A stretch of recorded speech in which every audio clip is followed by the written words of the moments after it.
Hello, you guys. Welcome back to my channel as always. So this is today's look. It is Earth Day, so I thought I would do something kind of fun. My nails also coincidentally matched. Did not plan that at all. My inspiration was, hold on, let me pull up her Instagram because I forget what her name is. Well, my first inspiration was Bob Ross, but then I found Sarah HML24, this photo. Her page was super inspiring, so definitely make sure to check her out. And also don't forget to check out Bob Ross, of course, if you don't know who he is. Don't forget to reduce, reuse, recycle, 3 R's, most important thing, save the planet, and yeah. All right, to the video. So using the Zulu by Juvia's Place palette, I'm taking the yellow on a small fluffy brush, and I'm just gonna start blending this into my inner corner crease. And then going in with Orange Crush from Jeffree's Jawbreaker palette, the mini one. I'm going right next to the yellow, and you guys can see I'm using small circular motions, and as I'm bringing it up closer to my brow bone, I'm also lightening the pressure so it's not as opaque. Still using the same palette from Juvia's Place, I'm going to grab that dark purple, and I'm going to focus this mainly on the outer corner. And you guys can see I grab a larger fluffy brush, and I'm mainly using that to flare the eyeshadow up and out, kind of into a cat eye. Then using the Louise Base in color 0, I'm going to go in with a flat brush and just gently cut the crease, which by the way, I also use the Louise number 1 base for my eyeshadow base. Alright, so now taking this white pigment from MAC, it's literally called white. It's just a really pretty pearlescent. I'm just going to use a flat brush and apply this pigment all over the Louise base. Going back in with the purple eyeshadow, we're going to slowly build this back into our outer V. And you guys can see here, I like bringing it more at a vertical angle or horizontal angle rather than vertical, just so that way we can have more of a V shape.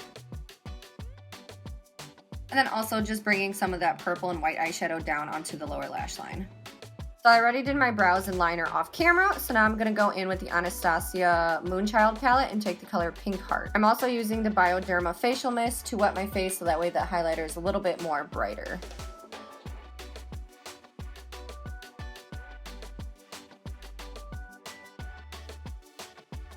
So right now I'm just kind of mapping out where I want the mountains to go so that way I know how far to bring down my horizon colors. Alright, so here are my palette colors. So these are all cream paints. I'm going to start in the center of my neck where the yellow is, and I'm going to slowly start building up the yellow, orange, pink, and purple. Basically just think of a sunset. Also, if you guys have really long nails like me, please be careful because you guys can see all of the scratches all over my neck from my nails.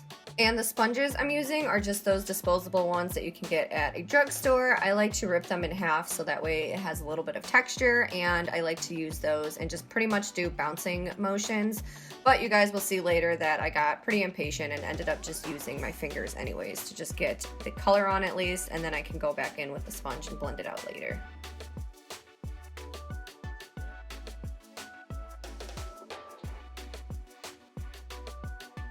And the very last color for the sky is just to add some white in the center of the yellow.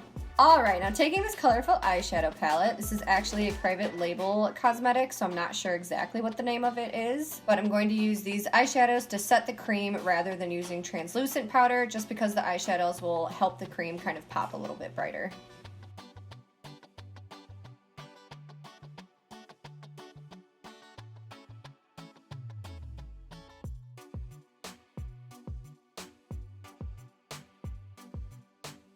So here are the colors that I'm going to be using for the mountains. As you guys can see, I had blue and purple.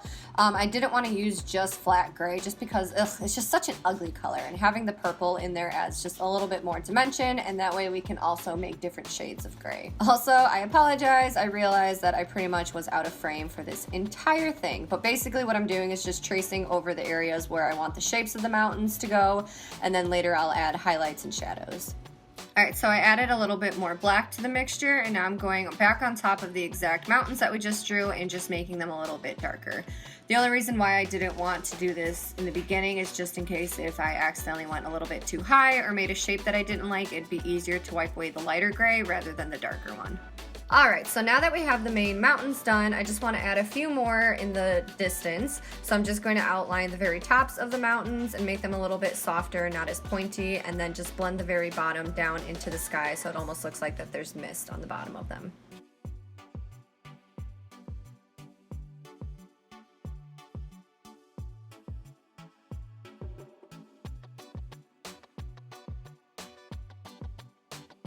And then just taking a powder puff loaded with a crap ton of powder, and I'm just going to very lightly set this. Now just taking a spatula with the white cream makeup, you want to take a decent amount and just use very, very light pressure and just gently drag it across your skin. This is what's going to give you the effect of snow.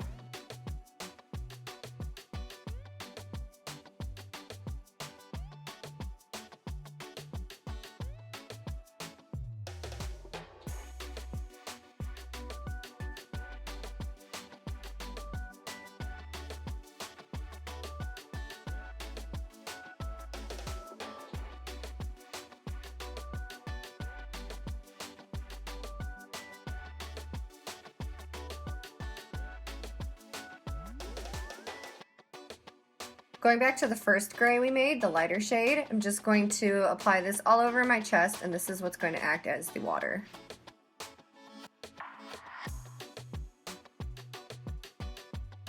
Leaving that unpowdered, go ahead and grab a small detail brush with some black cream paint and slowly start drawing these little black lines. And then you guys will see me take a clean brush and I just blend these down into kind of like a triangle shape, an upside down triangle.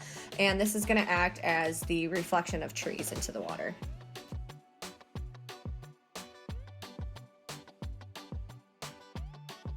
Still continuing with the black, I'm going to draw a line in between the mountains and the water, and then I'm just going to draw little soft hills that would basically be trees in the distance. So they don't need to be perfect shapes. You can, like I said, you can just draw them as little hills. And then going back in once again with the first gray that we used, the lighter color, I'm going to take a small ripped sponge, and using the ripped side for texture, I'm just going to go in and add some darker clouds.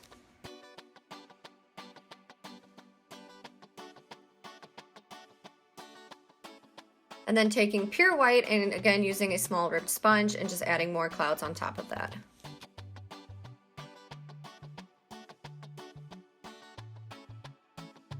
So now we're going to switch over from using cream paints to water activated paints. I'm going to take the green and I'm also going to mix a little bit of black into it to make a darker green, and using a fan brush, I'm just going to start off by marking where I want the trees and then just using very light motions and mostly like the tip of the bristles. I'm going to start with a light pressure at the top and then gradually getting thicker and thicker as we go towards the bottom.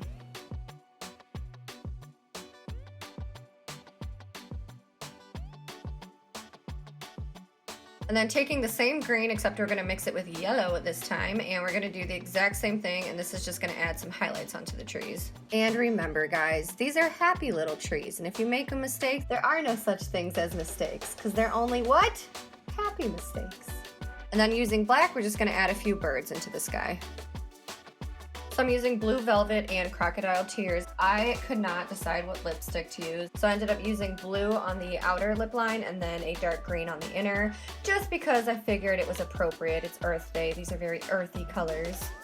Alright you guys, so that concludes today's video. Thank you so much for watching as always. Don't forget to reduce, reuse, recycle, the 3 R's. Save this planet. It is on fire, it is burning, everything's going to it's just crazy.